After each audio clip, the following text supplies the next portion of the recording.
নমস্কার বন্ধুরা, আমি শিপ্রা। আজকে আবারও চলে এসেছি নতুন একটা রান্নার ভিডিও। আজকে আমি বানিয়েছি নিরামিষ এঁচোড়ের কোপ্তাকারি। যেহেতু এটা নিরামিষ হয় তাই যে কোনো দিনে আপনারা এটা বানিয়ে খেতে পারেন। তাই চলুন দেখে নেওয়া যাক। প্রথমেই কুকারের মধ্যে এঁচোড়, আলু, একটু নুন আর একটু হলুদ দিয়ে সিদ্ধ করে তারপর সেদ্ধ এঁচোড়ের ওপর নুন, অল্প চিনি, হলুদ, লঙ্কা গুঁড়ো, জিরে গুঁড়ো, ধনে গুঁড়ো, একটু আদা, কাঁচা লঙ্কার পেস্ট আর বেসন দিয়ে একেবারে চটকে মেখে নিতে হবে। তারপর কড়াইয়ে সাদা তেল গরম করে কোপ্তাগুলোকে একে একে সুন্দর করে ভেজে নেব। আমি এখানে সাইজটা একটু ছোট রেখেছি, আপনারা চাইলে বড়ও রাখতে পারেন। সুন্দর করে কোপ্তাগুলোকে এপিট ওপিট করে আস্তে আস্তে ভেজে নিতে হবে। তারপর একটা জায়গাতে কোপ্তাগুলোকে ভালো করে তুলে নেব।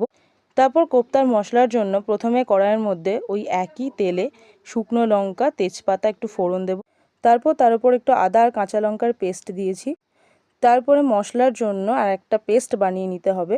আমি এখানে চীনাবাদাম, পোস্ত, চারমগজ, গোটা জিরে, গোটা গরম মশলা আর টক দই দিয়ে একটা মিহি পেস্ট তৈরি করে নিয়েছি। এবার কড়াইয়ের মধ্যে ওই পেস্টটাকে ঢেলে দেব।